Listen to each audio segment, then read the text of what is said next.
Hey, gang, what time is it? Shut the fuck up. It never ends. Hey, man. Welcome to the Big Bad Broadcast, dude.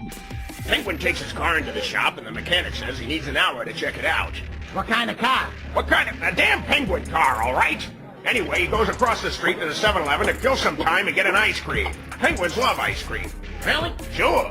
But because he's got no hands, the poor little guy gets the ice cream all over his beak.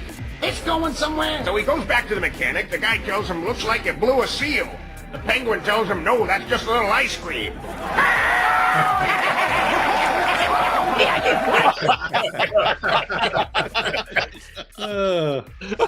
Oh my God.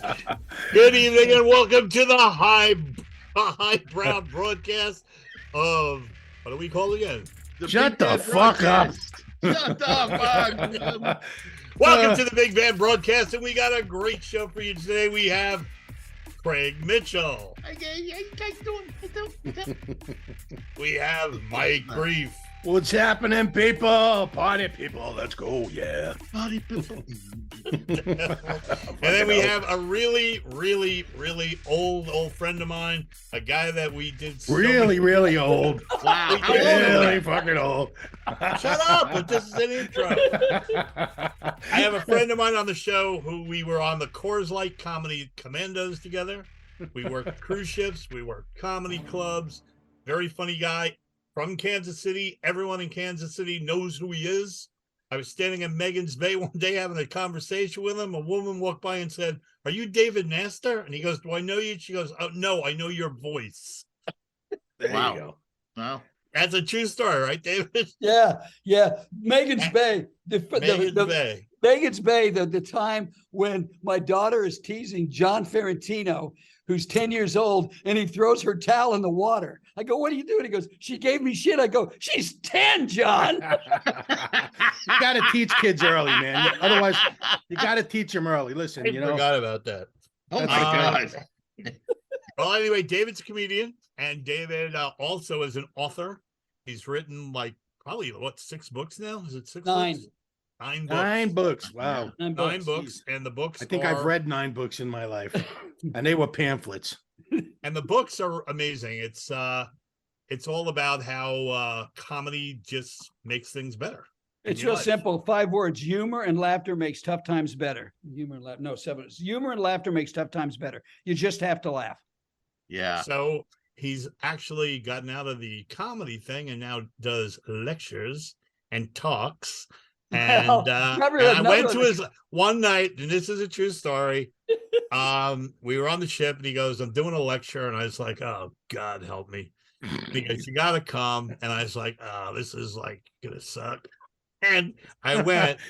That's I was- supportive, though. That's very supportive. No, but I did go, and I went, and I'll be really honest, I was 100% blown away, right? And I even told you, I was said, like, you remember the quote that you told me? no, You but said- I just, You said, "Man, you're doing Carlin shit." yeah, I mean, it was Oh, really nice. that amazing. It was Wow. really that amazing. And yeah, there's a story that I still remember. I don't know if you remember this because you've written so many books. It was something about a woman that got pulled over by the cop and her teeth fell out or something. Oh no! Oh yeah, she's Emma. I'm sure. She's 82 years old. She's driving down the interstate. Okay, she's speeding. She knows she's speeding. She's in a red Geo Metro, and the cop pulls her over. And as soon as she pulls over, she starts moving back and forth in the car. And the cop walks up in the car shaking, and he said, "Ma'am, you're speeding." She goes, "Yes, officer. Here's my license. I was speeding. You can tell that I'm 82 years old and I need to use the toilet. And you know, women our age, we can't hold it." And the cop looks at it and goes, "You're right." Hands her back her license. And she said, "Okay, now there's a rest stop up here. Go and use that. And please drive safe." She goes, "Yes, sir." And she goes, "David, I drove off and I started laughing. I didn't have to use the toilet. I just made it up. I started laughing so much. And now I really had to go." And she said, "I kept laughing." And she goes, "David, I pulled over on the side of the road and I wet myself. And that's not what made me laugh. I laughed so hard, my teeth fell out on my lap." I thought you were going to say when the cop told her, when she said she had to go, she was going to say too late. She already went, So these people, you guys, they would come up and tell me these stories. And I'm thinking, and come on, this happens to all of us as comedians. People come up and start talking to you, and we all wish we had an egg timer. Go, you get 1 minute. After that, I'm walking away. Oh, it's either that or the ones that tell you how they helped you in your act. Yeah. Oh, yeah. Or the ones that tell you, do you ever think about being on Letterman? No, Yeah. I never thought of Wow, that. what a great Letterman. freaking idea. That's a really good suggestion. Never thought of that. So they would, and I start thinking, why are they telling me these stories? And then I start going, man, and I start thinking of that thing. We got gold here, Jerry, gold. Oh, there's gold in these stories. And so I started just collecting them. And Sue Carper with Norwegian Cruise Lines, I said, Sue, I want to write a book, but I don't have it together yet, but I want to start doing it. Can I go in Club I on the Norway? And she said, David, you can go do your presentation there. But she said, do not piss off the passengers or offend them, whatever you do about this. And that's how it all started, John, right in Club I on the Norway. In the room of Amethyst Man. Yeah, it was crazy. I mean, it was really crazy. So David's comedy was originally a little bit different. He was a percussion.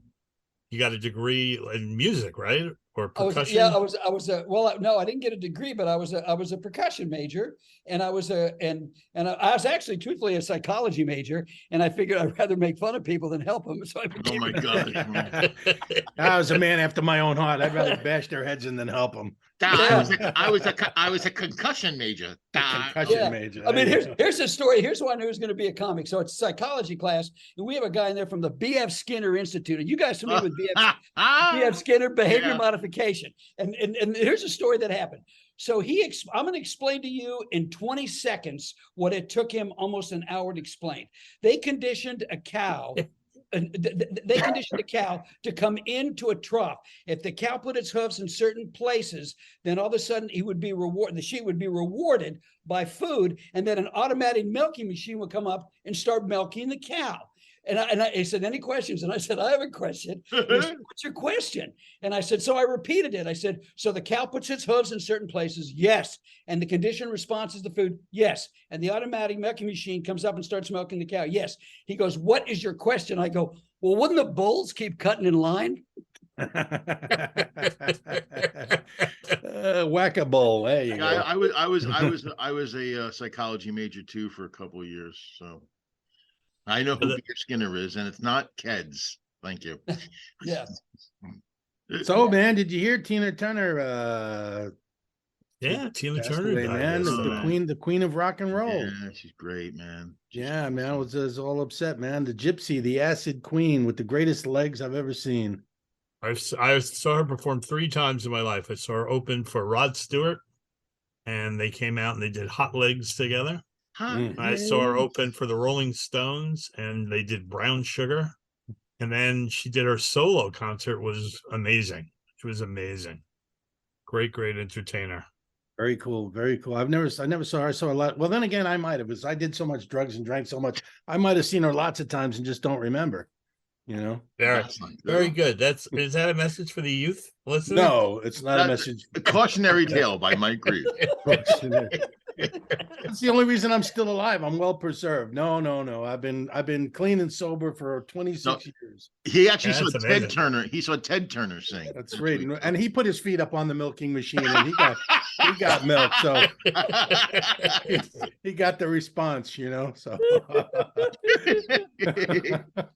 So I was looking in the paper. There were some wacky stories this week. This woman went to the grocery store to buy bananas, and they were all out of bananas, and she was all mad. She had a fight with the manager, and she left. And then she went back the next day because they had bananas. And while she was there, she thought she would buy a lottery ticket and won $300,000. Wow. I have one question. How did she know there was going to be bananas the next day? That's right. Yeah. The manager told her. Oh, okay. Stop yelling at me. There'll be bananas tomorrow. Shut up. But see, isn't it always that way? It's like you always hear stories about people who win the lottery. It's always by accident. Yeah. Like, I played my normal numbers, but I got one wrong, and then they win. That's when they win. It's always some kind of a freak thing. It also shows you that potassium is good for you. There you go. How about these people that have won the lottery 2 and 3 times? Yeah, What is I know. that all about? That's like the mob. They already know somebody's going to win it, right? That's somebody's family member who works at the lottery. You know, Yeah, I don't buy it. I don't buy it. I think the whole thing's fixed. I think they pay the people in advance to win. They know they're going to win, and instead of giving the 200 million, they go, "We're going to give you 30 million. Shut up, and we're pocketing the rest." I'll take Well, it. maybe with the big money, because I can actually say my wife's father. This is years ago. I think we hit for $150,000. So I know it wasn't a setup. You know what I mean? It Okay. was just the luck of the draw. I mean, I don't know anyone who's won the millions, but he won, and he did win twice, because he won another time. He won, I think 30,000. So I mean, you know, that's pretty lucky. When I used to have him rub my lottery tickets for luck, but I think, you know, A friend of our Luck show of the that was Irish. a friend of our show that was on many, many, many times. I cannot use his name because he'll be really pissed. He won what, to once. admit that he was on our show? No, no, that I'm telling this I'd be story. pissed too. Oh, But he won 400,000 on a scratch off. Really? You're gonna have to Do tell me they- his do they- name later. Mike, did they when they win the 150,000? Do they take the tax right there before? Right they, then and how does there. that work? Yeah, Right yeah, then and there. yeah. And then once they give you that, so let's just say, for argument's sake, they take the tax 150,000. You walk away with 100,000. You don't pay tax anymore on that 100,000 unless Well- you invest it, and then you get. You make Well, money. I don't know. I heard that he won 400,000. They gave him a check for 230,000, and he had a decent job, and his wife had a decent job, and he still had to pay more taxes on it at the end of the year. Yeah. But the funny part was that he went to work the next day, and they were saying he told him that he had won. So these guys he worked with were like, "Come on, we're going tomorrow. We're going to the same place you bought the ticket. You're going to show us exactly what you did." Oh no. So Yeah, he goes, "So like I that's walked gonna in." help. He goes, "I walked in. I said, I'll take that ticket over there." I went like this, and oh look, I just won $1,500. Wow. How crazy is that? Something like that happened to me once. I went to this show in Massachusetts, and I took less money because my friend it was going to MC, and they said, "Oh, if you want your friend to MC, you got to give him part of your money." And so I was really hurting for money, and he was on stage, or the headliner was on stage. I was in the middle of it, and I went across the street to the gas station to get cigarettes, and I got a scratch off ticket, and it was for $300. I'm like, "Oh, okay, great. I got paid for this weekend." So There you go. And There do you you have go. to pay tax, Craig? Do you have to pay tax on that $300? No, I think it's over No, a certain amount. no, it has to I be. think it has to be. I think it's $1,000 or more. I So do think they pay you right there 1,500 on the more. spot? Do they pay you right there on the spot? Yeah, along those little scratch offs, they do. Yeah. I Like got on a 13. big scratch off, only because I saw this. It's when you scratch it off and you bring it to the place, and it goes to the machine. It says you have to contact New York State Lottery. Okay. And then that was on a Saturday, and they don't open until Monday. And it was like the whole weekend was like, did I win? Did I not win? Is there a problem? Wasn't there somebody recently who like I think the lottery official, the people in the store, they came, the winner came with his ticket to have him check, and they checked it, and they actually stole the ticket and told him he didn't win. What? This was very recently. I just heard the story. Wow. I'm trying to think. I can't remember all the. Was this at the Rikers fact. Island or something? What? No, but the store clerk saw that it was a big winning ticket. You know, they check him back there, and he took it, and he told them it wasn't a winner, and but they caught him, and It was at the commissary at a prison. Do you guys trust those lasers? Like John, when you have- the lottery winnings in the prison's like a pack of cigarettes, and you can't even smoke anymore. So it's like torture. Do you guys trust the lasers, the little laser machines? Like you take your ticket and it says check your ticket, and you put it under the laser, and it reads the barcode and tells you. Yeah, if you man, won you or gotta not. trust the laser. I never even man. saw that. You You gotta know, trust yeah, the out here laser. in California, if you have a ticket, you can go into any shop that sells it, and they have there's a little plastic stand that has the lottery. Yeah, you can check and see if your ticket's a winner. Right, and the laser reads the barcode and tells you if you have a winning ticket or not, and it tells you how much you won. No, John doesn't have it. He's in Florida. It's been banned. Oh yeah. Anyway. Yeah. It was too racist. It was too. So guys, just for the fun, I was like, because a buddy of mine told me, he said, the best part of buying a $2 ticket and waiting to see if you're going to win $500 million is the fun in your brain that you have of what you would do with the money. Oh yeah. He said that is worth the $2, not just for fun to kick it around. And just, if you guys won, 100 million. You know what's so funny is people don't play it when it's 20 million. Yeah. I'd be very happy with $10 million. Yes. Happy with $5,000, you Yeah. know. So, but each of you guys, if you won it, Mhm. if you won 100 million in your hand, Yep. what would you do? And no bullshit. Just what would you do? How would your life change? In my hand after taxes. After your taxes, I know. After taxes. I know After exactly taxes, what does I it do. After matter? taxes, so I know But how you much I only have, like 80 John. million? I know exactly what first of all, it would be a beachfront property in Maui. Oh fuck yeah! Then like a place in New York, like maybe a penthouse in New York. And other than And that, then you'd be out of money. no, not with 100. Well, yeah, all right. Maybe that's it. That's it. And then bankruptcy court. And no, but I would invest it in in all right. So forget them. And you're right, because the price of a friggin' penthouse in Manhattan is probably about $100 million. But like I said, beachfront property, and then a place inland somewhere. Just why not? Just for the enjoyment of life. would you keep doing the podcast? Oh yeah, man. Oh yeah. Just I wouldn't even know these guys. Yeah. Oh wow, nice. But I would do it by myself, so it would actually be funny. Oh shit! Wow. The sound of one hand clapping. What I would do with how we have 10 million, 100 million, what do we have? 100 million. 100 million. in your hand, tax paid. Oh, 10 million. Yeah. Well, what I would 100 million in your hand, tax paid. It's all yours. Okay. Okay. John would leave us for 10,000. And then remind me to tell you the one hand joke. Could you just Okay. mention what hand? What I would do is you guys are going to laugh at this. I would take my restored Triumph and just have it stripped down to the frame and have everything updated to like new, like 20th century compared to what it is now. Because I love that car. But if it was that would be about probably 40,000. Then I would probably save the rest of your old age. John has it itemized already. I know, no, that's something that I've always wanted to do. Right. Yeah. Then I would probably put a wave pool in my backyard so I could surf right in my backyard. Waves. Yeah, that makes sense. And yeah, pretty much, I'm pretty happy right now, believe it or not. I'm pretty happy with my life right now, Yeah, me I too. mean, if Like I had a but I live wave in a pool- desert, so that's why I don't want to live near the ocean. I know what I would do. What I would do is, and this is going to sound so disingenuous, but I would give at least $1 million to all my close friends, my family, make sure that they had some money, right? And then, so I in would other words, buy- you wouldn't give anything away. What? It said you give all your friends $1 million, so that means you're not giving anything away. You got no You are- friends, Craig. Wow, man. You are so mean. He would have Holy friends with shit. 100 million.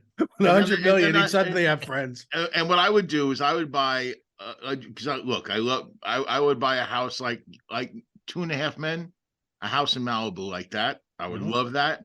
And then I would go out and get a perfect 1976 Ford Torino with a white racing stripe like Starsky and Hutch, and I would drive around San Pedro, and I would skid, and I would pull people out of their cars and put them under arrest. That's what I would do. Okay, all right, yeah. This part of that is not true. Part of that is Part of that's not What true. would you do, David? I start every one of my podcasts with a list of people. The following people can kiss my ass. That's what I would do. First thing I would do, I got a list. First thing I do, my daughter gets a pool with her house and her husband. I'm putting a pool in their backyard. I'm paying off their loan. That's the first thing I do. First thing I do. And after that, I build a nice house here in Kansas. I love Kansas. I live in the Flint Hills, a nice house with a greenhouse because I raise bonsais and plants, and then just go and then keep doing the podcast and stay under the radar after that. Now, you're in Kansas. Do you do the comedy scene at all there? I started the comedy scene in 1980. I started Stanford and Sons in 1980. Do you I know? started it. I think that's Rod. Do you know a guy named Rod Reyes? I think that's where he's Kansas City, Kansas. The name doesn't sound familiar, but there's so many young cats now. I mean, I started. Well, in no, 1980. Rod's in his 70s. He started in New York right around the time I did. He's a funny comic. His brother was Rick Aviles. Remember Rick Aviles? Sure, of That's right. course. I remember. So that. he's Rick's brother, and I believe that's where maybe I got the wrong Kansas. I don't know, but I Yeah, think he's in Kansas Wrong City. Kansas. There's only one The only guy Kansas. that the guy Kansas City. I mean, Eddie Griffin. Eddie Griffin came out of Kansas City. Frankie Bastille. And of course, right now, the people that came out of Kansas City, we all went to the same high school. Paul Rudd and Jason Sudeikis. We all went to the Right. same. Wow, We all had the same speech teacher, Jason. wow. and So it's a Paul. good, healthy comedy So, scene. David, there. if you won, would you invite Andy Reid to a barbecue? No, I'd invite Andy Reid to Jenny Craig. That's what I would- Nah, I don't know who that is, but I'm guessing he's Andy fat. Reid is the head coach of the greatest team in Kansas City. Okay. Yeah, and No. he made a reference about, I'm a little chubby, and go chubby. But You know what? That Being chubby, what's wrong with being chubby? I don't know. Bobby, the whales did a benefit to save him. Oh no. Yeah, They, maybe he would get a free agent for the Royals. That's what David would do. Get a Hey, real listen, free agent for the You Royals. get a certain age rule. I could give a shit about sports. I'm right there with you, man. I could care less. Well, I- you know what's so, like you know what's so sports, funny? man. We talk about if we won $100 million, like it's a fantasy, right? yeah, And you look at some of these sports people, man. That's like what their salaries are. yeah, there's It's nuts, which is nuts. I mean, I remember a couple of years ago when Brady was playing for New England, they were saying every time he went under the center and took a snap, it was $38,000. Which How is like, crazy is which is that? some people's yearly salary. That's probably How the crazy that's is probably that? the I would do that average for salary. I would And do he that wasn't for even free. the breadwinner in that house. Right. Oh yeah, Giselle. Yeah, she made more than he did. Come on, you guys are talking about how much money, and there's this comic that's the richest entertainer on the planet. Who's that? Seinfeld. He's worth $950 million. That's because Yeah. of reruns. That's all it is. Oh, who gives a fuck? It's still Yeah, right. That's it. don't Living care off his past. That's Come just- on. I don't care if it's a tomato garden. It's Hey, still some of our friends are worth hundreds of millions. Like Ray, when Ray Romano, when Yeah. his show went into syndication, he made like over $100 $60 million. million. No, 60 it was- I heard it was like the All I know is one day Ray said to me, I go, you're not doing. No, I'll tell you how he said it. I go, Ray, you're not doing the show anymore. And he went, John, it's like this. It's like this. They offered me $380,000 a show. I don't need it. I don't need it. My wife's got a Porsche. You never know if you need a loaf of bread in 3.2 seconds.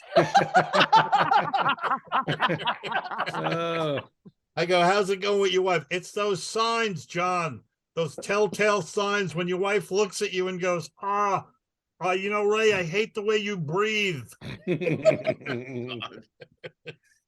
Oh, The Seinfeld is worth Yeah, he was over $1 $3.8 million a show last Yeah. season. Yeah, Yeah, when and they when offered I- him more for another season. and I he did didn't do it. when I did the a few home improvement. I used to hang out on the set of Home Improvement. They offered Tim, I think it was $5 million an episode to come back for another season, and he turned it down. And it's like, what are you? And that's a whole nother thing. That was an ego thing, but Hey, they offered me $750 to do Jimmy Kimmel, and you know what? I did it. you did Jimmy Kimmel. Hey, but I'm pumped. And Mike's got an amazing acting reel. He's been on everything. So you guys, before I forget, here's the story. Here's the thing that you just have to laugh. It's an absolutely true story. Tom Albers is his name. And I couldn't put it in the video when I interviewed the military guys. Tom Albers is the head of security at Guantanamo Bay. wow. Head of Okay. security, Guantanamo Bay. And his friend told me the story too. Jonathan Beaver's really the guy's name. So Tom gets a call that somebody wants to see you in one of the cells. He goes down there and there's a guy with one arm, and Tom goes, yeah, what do you want? And he goes, through me, Allah can do anything. And Tom goes, that's why you called me here at 4 a.m? Yes, through me, Allah can do anything. And Tom goes, really? Anything? Yes. He goes, then why don't you clap? And he said, this doesn't count. I said, Tom, what happened? There was a riot for 3 days. Really? He said, and the CO came in, and the CO came in and said, what happened? And they said, we have no idea. We have no idea what happened. Yeah. Next, I tell him play chopsticks. Dun, dun, dun, Yeah. dun, dun, dun, dun. But that's one of those stories I heard that I have a video out, on why you have to laugh in the military. And Tom said, David, why don't you, he said, you can put that story in there. I went, no, I'm not going to put that story. There's somebody that's going to hear that story about you. And like I just told it, I can't believe it. But that's that story about you. And they can still come and get you for doing that. Yeah. It's crazy. You talk about weird stories, John. You were talking about. I read this story the other day. It was this guy in Kentucky shot his roommate for eating the last Hot Pocket. I can definitely Well, you gotta have a reason. So what's wrong with that? He shot him in the ass. He shot his roommate in the ass for eating the last. I mean, come on. Now, I don't know. I haven't lived with a roommate in 30 years. I think I had a roommate back then, and it was like, yes, I can understand being pissed off. He used to do things like, I remember one time I came home and he said, "How you doing?" And I told him, "Listen, don't fucking talk to me when I get home from work. I'll stab you in the head with a fork," But I had a roommate for 7 years. He's a comic, Joey Gaynor. So I can actually say that we shared 750 square feet together. It was, and also in the pandemic, Joey we would Gaynor, do. sure. I know we would do the weirdest shit. Like I said, stop. He would always take the butter. So what I did is I would buy a new stick of butter and I would take a bite of it and leave teeth marks in it. What was he doing with the butter? Well, We don't want to know. Just using too much of it. And, Okay. and one day he goes, "So, Craig, do you have like a new spoon that has different grooves on it?" I'm like, "What do you mean?"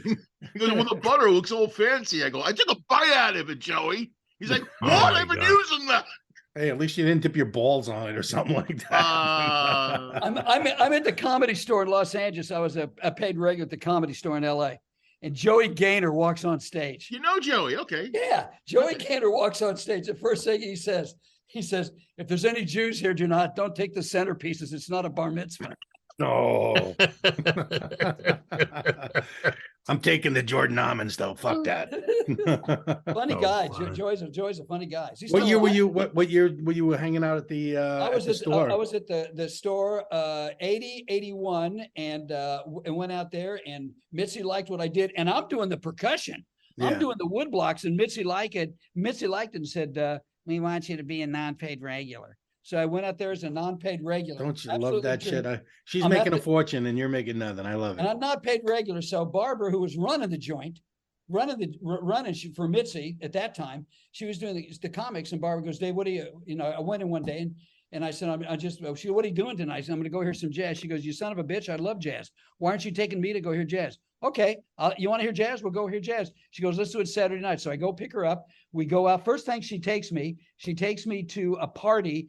Sandra Bernhard had just gotten the part in King of Comedy with De Niro. Ah, So Right. she's there. Paul Rubens there. That's how long ago this was. We're there hanging out. We go here. She goes, "I want you to go hear my friend Lainey Kazan." So we go. man. wow. So we go here, Lainey Kazan. We're hanging out. It's 3 a.m. I go. I take her back to her house. I said, "Barb, thanks for a good time." And she goes, "Aren't you going to come in?" I said, "What?" Yee. I said, "What?" She goes, "Aren't you going to come in?" I go, "You mean come in?" She goes, "Naster, I'm asking you to spend the night. Yes or no? Do you want to do it?" Well, yeah. So I spend the night with her, and we commit to the relationship. And then the next morning we get up and go to Venice Beach when Venice Beach was nice, and have brunch and hang out. The next day I call in to get my spots for the Comedy Store, and she goes, "Naster, congratulations, you're a paid regular." Oh, there you go. You slept your way to the middle. It was All right. that easy, huh? That is a true story. Yeah, you want to hear something funny? The Comedy Store. I passed there in '95 when I moved out. And the funny thing is Mitzi was already kind of like little whatever. I would call in for my spots every week and I would get spots. And then one day I forgot who the hell was booking it, but the guy who confided to me that Mitzi was confused. She thought I was an Australian guy. And so she was giving me these spots every week thinking, so every week I'd call in with an Australian accent and "Oh, nice, my Australian accent." I get my spots. So funny. When I was out there, Paulie was 10 years old. Oh my Okay, yeah, God. this is before my time. I He said, still Paul, is. No, I'm he's- kidding. well, I This don't is know. it's so weird how stuff like this works, right? Years ago, like Caroline's Comedy on 8th Avenue was the premier club in the country. You know, Yeah. I mean, there was only 120 seats. They have like Pee Wee Herman, Seinfeld, Letterman, Leno. Like they'd have these ridiculously big acts. So I'm in the Hamptons with Max Alexander and Paul Provenza. And Paul Provenza goes, "We're invited to this cocktail party. Do you want to come?"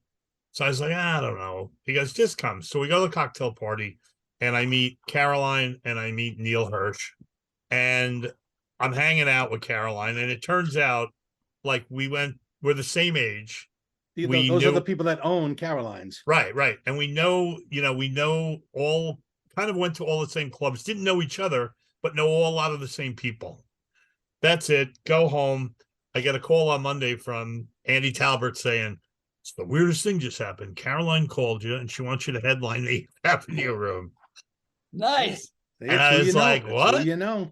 And she goes, yeah, she wants to headline. And, and the money at the time was amazing. Because like back then we weren't making anything. It was like, she goes, "It's $3,500 for the week. And if you want to give back 500, she'll match it with another 1,500 and she'll paper the city with posters saying you're going to be there." Wow. And I was like, yeah. And then that's how I got into Caroline's. Oh, wow. And it's just so funny how weird stuff happens. You know what I mean? John, what's the story where you're going down the street and Neil's hanging out of the limo? Oh, Remember yeah. that? Yeah. So tell that one. Neil Hirsch was a billionaire, I guess. And he bought Caroline's because it used to be a jazz club that him and Caroline used to go to. And so for her birthday, he bought her this comedy club. I do shit like And that all the time. Neil was the only way you can describe Neil was, remember the movie Arthur? Yeah. That was Neil. I mean, so it was Arthur and he was funny. He was just so funny. And all of a sudden he goes, "Come on, we're going out after the show." And I go, "Where?" He goes, "Oh, we're going to the Limelight." So when you went to him, you went to the VIP section of the VIP room. You didn't even go to the VIP room. So he goes, "I'll get the car," right?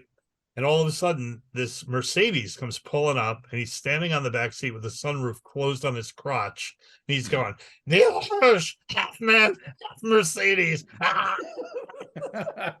So we all get- That's why that must be why I performed at Caroline's. You got me into Caroline's. I opened up for Ronnie Shakes. That's who I Right. opened up for there. And they invited me to go to the Limelight. And I'm Right. up in that VIP suite Wow. right. with You never see a bill. You never see a bill never when see you're a bill. done. With David Lee Roth. David Lee Roth's doing all this coke. I have him laughing so hard he's banging on the table, and that was a trip, man. So that's how they got into the Limelight. But Oh, did he yeah, share- yeah. Did he share his And, coke? No, And it was so everybody'd be in the limo, right?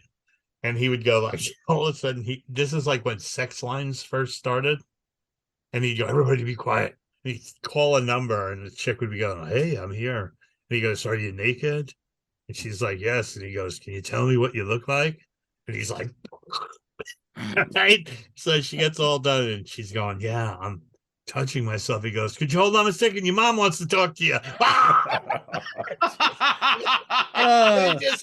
He would just like hang. He was It's really like funny, 12-year-old shit, man. but he was really funny. And then Yeah, he had a bodyguard that used to travel with him, because This guy was Arthur. well, he Maybe had a that's who he's bodyguard based because on. he had a Wasn't it bodyguard just Hank because he Perry's wife? controlled the stock market basically with his well, company. didn't he have a whole floor at the World Trade Center? Yeah, he had the whole 101st floor at the World Trade Center. He got out 6 months before it happened. So this But was anyway- a friend. This was a friend of yours, John. Yeah. I still see him every once in a while. But Shit, Like introduced me, man. like you, he's changed his ways. He's now Yeah. totally straight. Ah. And he's not as funny. But he was so funny back then. So he goes to the bodyguard. He goes, come on, give me one. The bodyguard's like, "What?" He goes, "Come on, give me one." And the bodyguard opens up his gun and takes out a bullet. What? And he hands you the bullet. And he goes, "A lot of years from now, you won't remember who the hell I am or nothing. But you'll be going through your jewelry box and you'll pull out this silver bullet. And you go, 'Who was that guy?' It was Neil Hirsch." Dun, dun, dun, dun, dun, dun, dun, dun. It's like so crazy. He was the funniest person, man. Then he bought a house in the Hamptons, right? No, I should tell him about something. He bought it, and Alan Alda was his next door neighbor, right? Wow.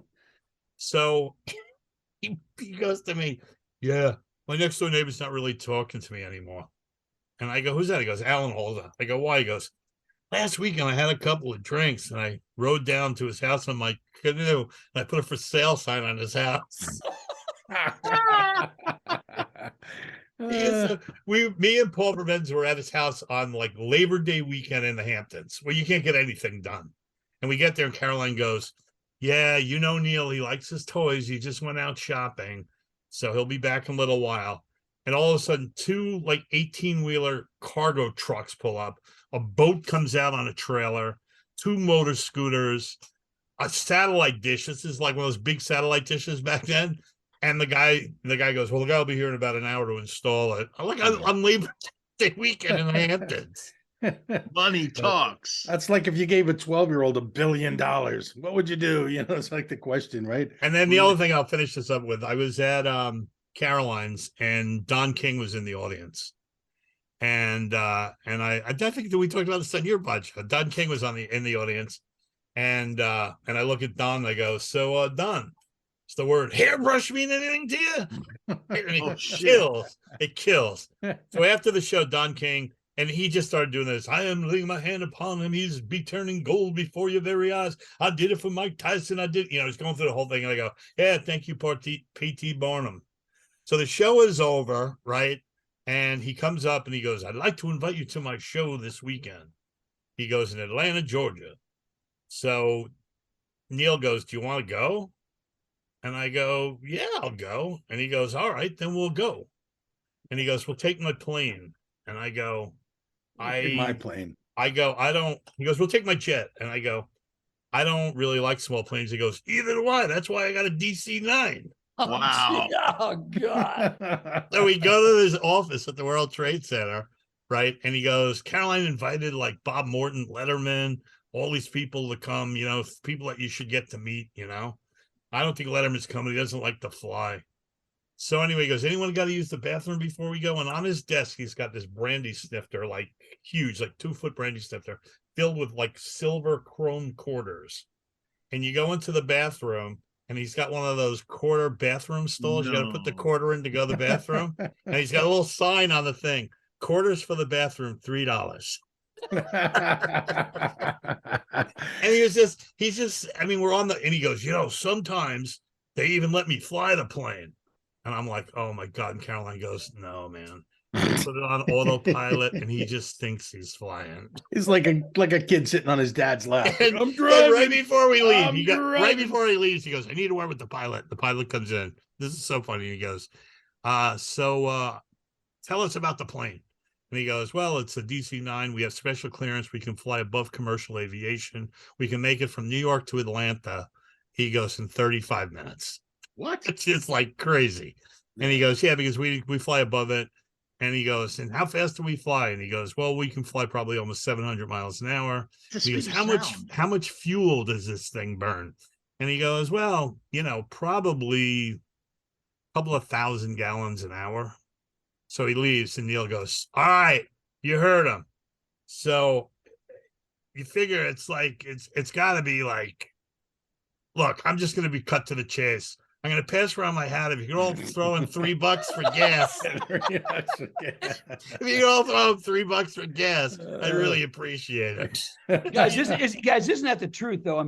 Where as comedians, how those doors have been open. Once they find out you're a comedian and you can make them laugh, come on in. Yeah.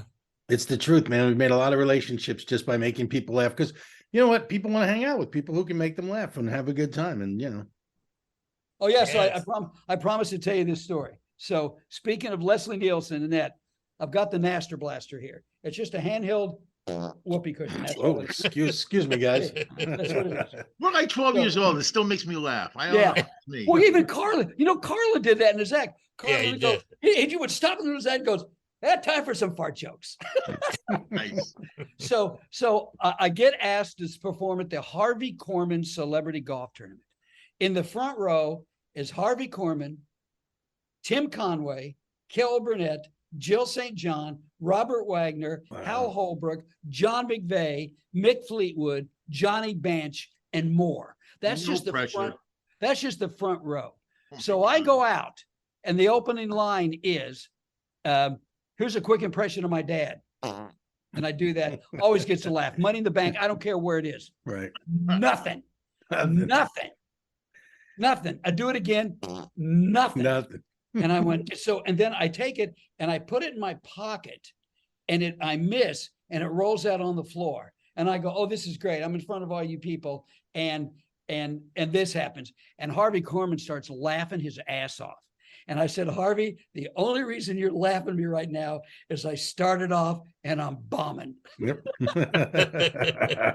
And they start laughing. And anyway, I got him back, and then John, that fishing routine that I did, it was a thrill of my lifetime. I'm doing this a thing on fishing, and Carol Burnett is smacking her hand on the table going, "That is one of the funniest things I've ever heard." And at that moment, I thought, I could care less on ever being on any talk show. Yeah. At that moment.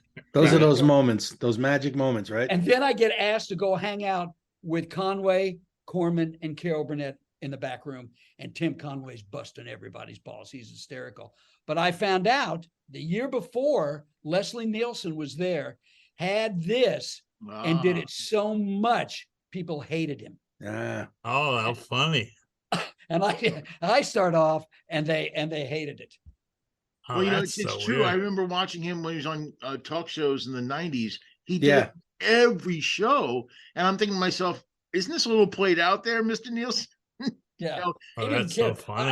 I did another golf tournament with in Arkansas, and he was so drunk they had to spatula him back to his room. I mean, he was, so I'm at this, get this, I'm doing this golf tournament down there, and they say to me, "David, could you do us a favor and pick up somebody who?" Neil Armstrong. He's down here. He's for the golf tournament. Will you pick up Neil Armstrong? John, I don't know if I've ever told you this story. So I went, "Sure." So I go up where he is, and I go walk up the stairs to this apartment, and I walk up the stoop, and I knock on the door. And he goes, "I'll be right out." I go, "I'll be in the van." So here I am in the van. Neil Armstrong, first man on the moon, walks out, gets in. He opens his door, and I'm just there, doing this. He goes, "How you doing?" I go, "Man, you ever driven anything this complicated before?" And he said, "I don't believe I ever have." And I said, "David Naster, Neil Armstrong. We Wow. got to be buddies." And then we're driving him. And that's one thing as comics that we can do is, as soon as people like that, when we bust their balls and have fun with them, they love us. So I said, "Neil, I'm going to drop you off at the course. We'll get your bag." And I drop him off, and I said, "I'll talk to you later." And I said, "Neil, hey, when you get out, it's one giant step." You know it. Yeah. Go ahead. You know who had great stuff? Labriola used to do great stuff. I remember we were on the set of Home Improvement, and like we're standing there, and I'm talking to Jimmy and a couple of people, and like the president of Disney, I feel like it was Disney or ABC, whatever it was, comes walking up and starts talking. He hands his card. Jimmy takes his card, fucking rips it in half, and goes, "Yeah, that's great." And he goes, men are talking over here," and he turns around and he starts talking. And the fucking guy just lost it. He's just cracking up laughing because nobody would ever in a million years do that to him, And it's like instant. Oh, we have a story like that. John, John, you tell him the Kalinsky story. That's what I was just going to tell you to tell. No, you go ahead. So- You tell it better than I do. Yes, you Yeah, do it. we're all like Coors Light comedy commandos, and so it's me and those guys I told you about, the Mary Wong comedy boys. Right. Ollie Leroy now. Yeah, and Sue Kalinsky, and who else? Taylor Harry? Mason. It's Tim Satimi. But we were on the back cover of Rolling Stone magazine on the comedy issue, which was kind of cool. You couldn't get your picture on the cover? Yeah, well, We're on the that's back. what- No, we're on the back cover. Letterman and Carson were on the front. Yeah, we were on the back Wow. cover. That's wild. So anyway, we fly out because we used to have these meetings with Coors. So we go out and we meet Adolph Coors, right? Of course. Adolph Coors, and he gives You us will a be tour. drunk now. He gives us a tour of the whole brewery, right? Right. And like VIP tour. This is with the hops that we use, and he goes to the whole big thing, and he brings us into this room, and he takes this little stainless steel squiggly thing, Looks that like comes, looks like a pig's dick. It's just yeah, like it comes down, right? And he goes like this. He takes out a frosted glass and he goes, "You will now taste the freshest beer. This is the creme a la creme of beer. You have never tasted anything so good." He Right. takes this thing like it's a science project. He Right. opens up this little valve and he fills up the cup and he gives it to Kalinsky. He goes, "Ladies first," and she goes, "Ah, what is this? He said, "What is this? What is The this swill?" Then she goes, "What is this? The swill or the runoff?" Oh, She goes, "What you expect?" And then the line was, "You expect us to push this mule piss?" Yeah. Wow. Good for her. I love Oh man. it. We were like, holy shit. And like, and the other, and of course, the agents that put together this whole deal, they're trying to go, she's a comedian and she's just really funny. And Did Adolf get it? I can't- don't know. No, I don't no. know. I don't Not at think so. first, no. And nobody They named did it Adolf first. has a sense of humor. I can't take fucking anyone named Adolf serious. His parents, Adolf. his parents had a sense of humor. I mean, Yeah, I know. I don't care if your name is like Adolf Smith. I can't hear anyone named Adolf. You guys want to have some fun. When next time you go to a Starbucks and they ask you for your name, just say Hitler and see if they'll put it on the cup. Oh, I don't Cocksmith. My name is Cocksmith. But there's some crazy shit. You're talking about people that come up to you after the show and stuff before. Yeah. So I used to sell a severed arm. It was like a hand holding a severed arm. And this woman Some comes people up sell to me. T-shirts. No, it's funny. It's a funny bit. That It's must a have been funny- fun going through airports with that. Oh, wait. One night I come into Jamaica at 10 o'clock at 10 o'clock at night, right? I come into Jamaica and they're just going to search everything. And I get in trouble because I go to the customs guy. Has anyone actually ever smuggled anything into Jamaica? That was it. They had to go through everything I had. Just rolling So- papers. So the guy opens up my suitcase and I have like 50 of these severed hands in there. And he looks at me like with this proper English accent. He goes, "Sir, can I ask you why you have a valise full of severed appendages?" appendages. So now I'm doing my act at customs. Oh, right. And he's going, "That is very amusing. Come, and you must show other people." And I'm walking through customs. I'm doing my act. But this lady comes up to me after the show and she said, "Oh, we have to have a picture." And I was like, and I looked down and she's missing an arm. No. Yeah, she's missing her arm, like where this other one is cut off.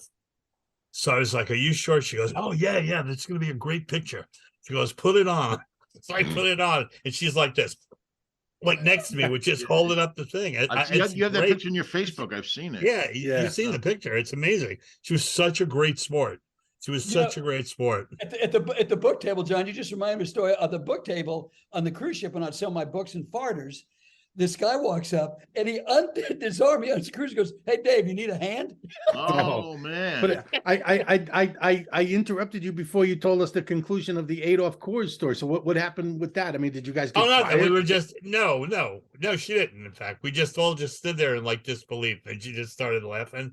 And they started laughing. It took a while. She's cute, and Right. she's real sarcastic. David, you talk about that guy unscrewing your hand. I was doing improv one time at the brokerage on Long Island, and we were doing object improv, and somebody took off their artificial leg and handed it to us. So we had a leg. It was from the knee down. Ain't that a kick in And the what do you ass? do with that? So we just put it on the wall. Look, a map of Italy.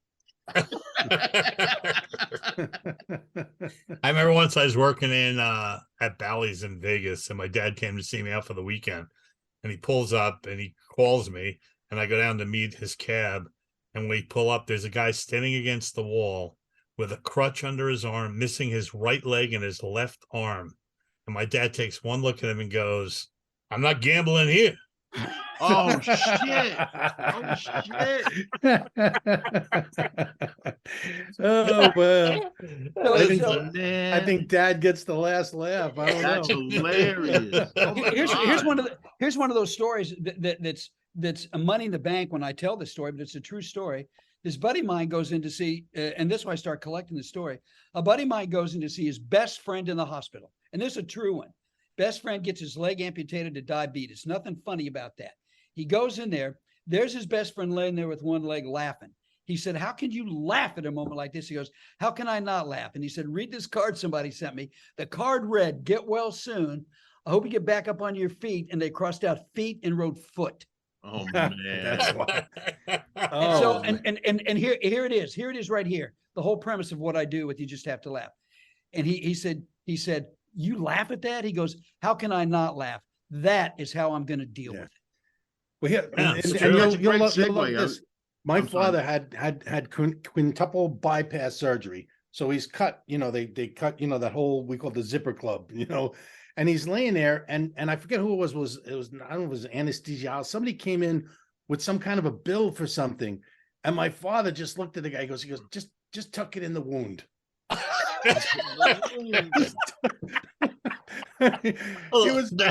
My father had that kind of crazy sense. He says, just tuck it in the wound. I said, oh, fuck, I fell on the floor. It's a great segue because you go to Naster.com, you have all the information about You Just Have to Laugh. Maybe you can, and we have like 10 minutes left. Maybe you can talk more about that.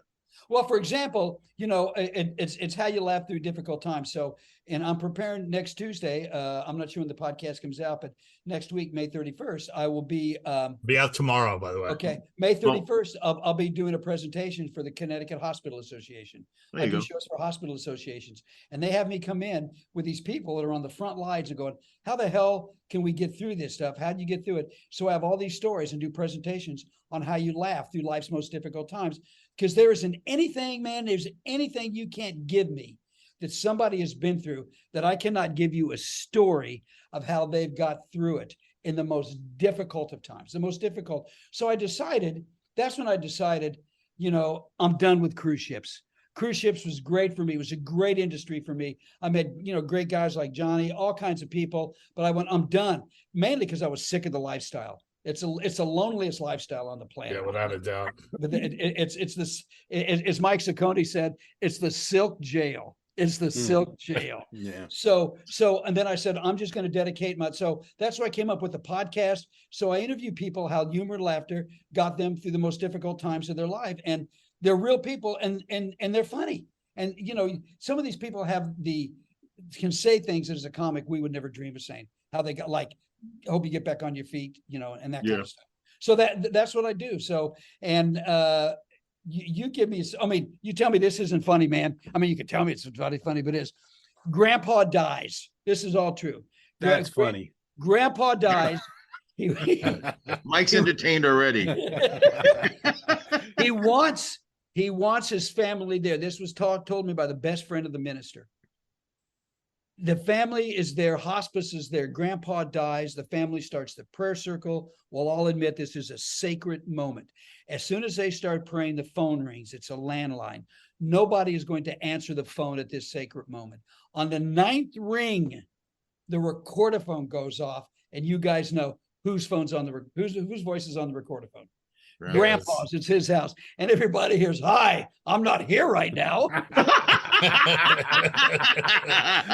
But if you leave a message, I'll be right back. And they kind of looked at each other and kind of snickered. And then afterwards he said, leave a message because I'm not sure when I'll be back. And they just lost it. Wow. They all laughed. And the whole point of You Just Have to Laugh why I started doing this, because you guys, I had to ask myself, because as you guys know, after we do a show, people will come up to us. And I'd love to hear if you guys have one. People come up to us and they tell us, hey, man, thanks. This helped me get through a difficult time. I know people have said that to you guys. Absolutely. Get through difficult time. When I had my surgery that time, right, and I was really out of it when my gallbladder had blown up and stuff, and I was in the hospital, and the phone rang, and I didn't want to talk to anybody. And the nurse was like, some guy on the phone, he says he's Ray Romano, right? And I was like, what? And she goes, yeah, it's Ray Romano. So I go, all right, just give me the phone. I'm like so out of it, right? And all I hear is, John, Ray, walk it off. And he hangs up. And I just started laughing, and it hurt so bad, but I couldn't stop laughing. I kept thinking about it all day.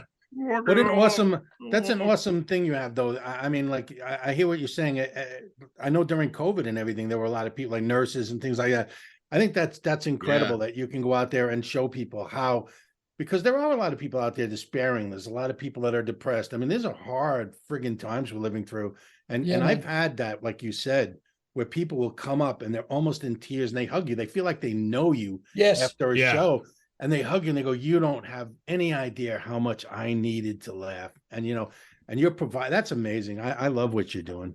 Hey, thanks, brother. I appreciate that. You know, a guy told me this one, and he said, because you know, the one thing people don't want to joke about at all is suicide. And this guy was my parents' next door neighbor. He said, I had it. I was done. He said, I went in, filled my car up with gas. I started the car that night, and I shut the garage door, and I laid there. And he said, I woke up the next morning and realized I'm not only not dead, I'm out of gas. Oh, man. That's last time I buy a hybrid. You know? And he said, I realized at that moment that God had another plan for me and to stop it. I mean, so people tell me these stories, and I would just love to hear any of you guys, before we get out of here, what you guys, stories that people have come up and said to you that really went, holy shit, I had no idea. You guys remember any? Oh, wow. Well, I mean, I kind of remember, I remember people coming up, and I know that it was the general gist of it is that there was a death in the family. And it was probably like, you know, a couple of weeks, but you know, they'd been depressed and whatever. And the same thing, they just needed that release, you know, because it's like, it's almost, you feel after a death, there's a guilt. Like you feel like, I know that when my father died, I felt like this guilt. I felt like I couldn't be happy. I didn't want to be happy. I felt guilty for smiling and laughing. Really? Because it's like, I felt like I should be. And I think a lot of people go through that. And I think, you know, they hit a show and you manage to forget that for a minute. And it breaks it wide open. They don't have to feel that anymore. And that's basically what somebody told me that one time. They said, nice. You know, I was feeling that. I felt guilty. I felt like I would never be able to laugh and smile because I should feel bad because this person died. And you know, they were able to forget it. And you know, so I think that's pretty awesome. Nice. Yeah, nice. I had somebody come up to me once and told me that they had recently been diagnosed with terminal cancer and they were having a really hard time. And they said, we sat during your show. He goes, and I laughed for an hour straight. It's the first time in a long time I didn't have to think about it. Wow. Bravo. Yeah, which is cool. Yeah, it's pretty amazing. I don't really have a story like that. I can relate to where people were laughing in a situation where they don't usually laugh, and it involved me. I had gallbladder surgery in '96, and I was really I'm kind of hysterical. I was kind of really worried about the anesthesia and the operation. So I was really upset about that and worried about And when I woke up in the recovery room, everything was very foggy and people were laughing. Right. And I just remember going, oh, I'm alive. This is great. Right. And I fell back to sleep. And then when I woke up, I went to my doctor. I said, I woke up in the recovery room and everybody was laughing. I go, why was that? I mean, why would people be laughing in a recovery room, right? And he goes, oh, it was you. I go, what do you mean it was me? He goes, you were doing Rain Man. You were like, yeah, I'm actually. Well, you know what's funny? Okay. You know what's funny too is like doctors can take the edge off. You know, Yeah. The two funny stories I remember was when I had to go for a colonoscopy the first time, and I said to the doctor, and again, you have to have kind of a relationship with the doctor, you know what I mean? You said deeper. No, so I said to the doctor, I go, does this hurt? And he goes, absolutely not. I give you the same medication that killed Michael Jackson. Oh shit! That's right. Propanol. That's right.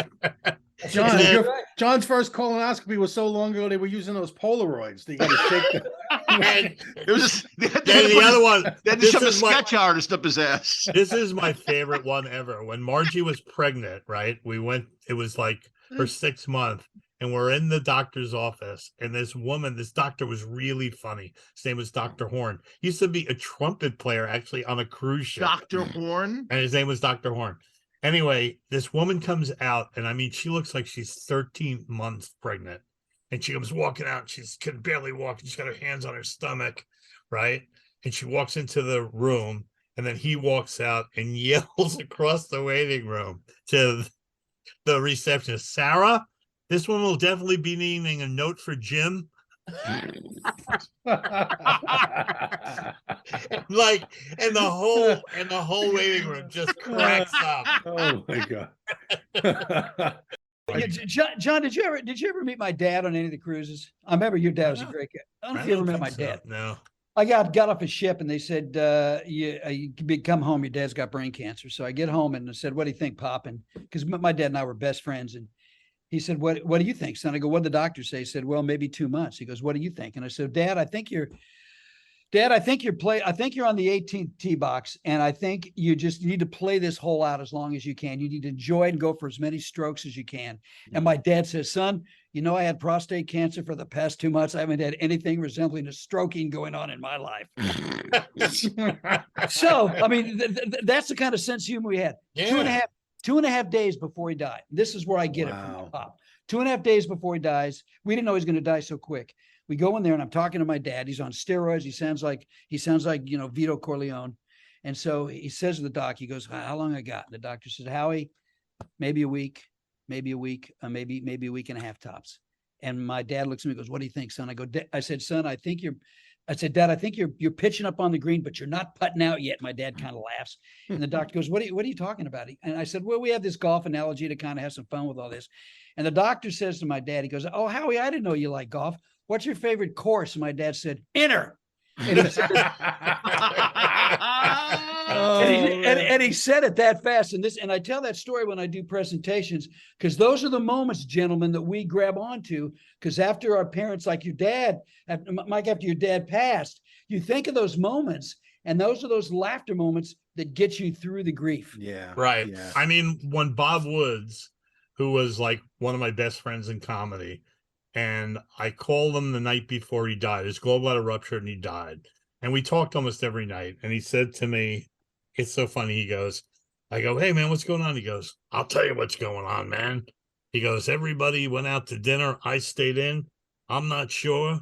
He goes, I had those Mrs. Paul's fish sticks, and I'm pretty sure the bitch poisoned me. And that was the last thing he said to me. Oh, geez. And the next day, people are saying to me, do you remember what he said to you? And I start laughing. I go, yeah, he told me Mrs. Paul, the bitch poisoned him. Well, right. But like you said, that's what gets you through it. What movie? There was a movie, and that's the thing is the guy died on top of his girlfriend, whatever, having sex. And that's the family, they were asking her what was his last words. And she goes, I'm coming. John, by the way, that's from a movie. John, the way Morton's just called and they want to sign you for a commercial. Morton's, yeah, the fisherman. Morton's fisherman, yes. Aren't we about at the So before we go, I want to make one quick announcement. Our good friend of our show, Michael Carbonaro, yes, who's like was one of my students actually, and he's a great guy. He he wasn't my student, but he used to be a big fan of mine, and we've known each other for years. He's taken over the Penn and Teller Theater from May 25th to July 2nd, which is in the Rio this week. This is in the Rio. It starts tonight. Yay! And it's Thursday through Sunday. And if you want to see a great show, it's called Lies on Stage. That's awesome. And I've seen the show, and it's amazing. And if you mention the Big Bad Broadcast, you pay full price. That's right. That's right. But yeah, he's a good guy. If you're in Vegas, definitely try to see it. Oh yeah, he's fantastic. Right. It's amazing. The Carbonaro effect. He's just a good guy. He's a frequent guest on our show, and just a good guy. And also, David, you have your website. It's Naster.com, right? Naster.com. You just have to laugh.com. Same. And you also on YouTube. You just go David Naster, and you have videos up on there all about just have to laugh, right? And the Naster class, not master classes, Naster classes. I'm sorry, they say that. I got the Naster classes. I mean, I got folks on there. How to get through bullying, how to get through grief, all that stuff. A couple of great guests on there. Dr. Bernie Siegel's on there. The Real Patch Adams is on there. These are friends of mine that are on the show. Awesome. So, and I thank you guys for letting me come on your show and especially talk about this stuff because, we live in a real crazy time right now. And the ability to laugh through difficult times is like Mark Twain said, the only assault we have against anything we have is humor. Absolutely. That's the only thing we have. Anything thrown at us, and we have that ability to laugh. So thanks for letting me come here and share it. I appreciate it. Thank you. Thank you. And Dave, when you have a chance, text me your number. I had a corruption thing happen on my phone. I lost your number. And we're here every week on the podcast playground and wherever you hear a podcast, 9 a.m. on Fridays. That's right. That's right. The big Shaq guy's handling us now. That's right. We work for Shaquille O'Neal, baby. Jack for radio, baby. Yeah, that's right. Shack Radio. which is we're on Apple Podcasts, we're on the podcast playground, it was Spotify, you name it, we're there. And you Dave, know- where's your podcast? Tell them where your podcast is. My podcast is at my it's sitting on the Lipsum is a platform, but it's on Spotify, it's on Apple, it's on the same things you got to talk about, Google, and it's You Just Have to Laugh with David Naster. We just completed our 430th podcast. We got 10 Wow, we got 10 more lined up. All these great people lined up of how no matter what the shit they've been through. There's a woman was just on, you guys. She got through 2 cancers. Then her husband and 2 boys got tragically killed in a plane wreck. And she talks about how humor is the life preserver that got her through it, so she didn't drown in emotion. Wow. Those are the people that are out there that we share the stories about. And so that, that's You Just Have to Laugh is my gift to the world. And I thank you guys for letting me come on. Thanks for being here. No dude. problem, man. It was great. It was great Yeah. seeing you. Great hanging out. And don't be such a stranger. You bet, man. All right. And I'll just so that you know, when I did your podcast, my cousin and her whole family, they were in Japan, and they were like crazy for something to watch on TV, and they listened to my 2 podcasts on your show.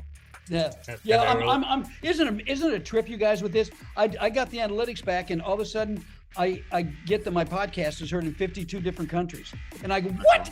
Wow. So that's the beauty of doing this, and so listen to you guys and stay amused, man. That's the greatest thing we can do right now. Stay amused. Cool. All right. Well, we will see you next week. Same Right. time, same bat station. Peace.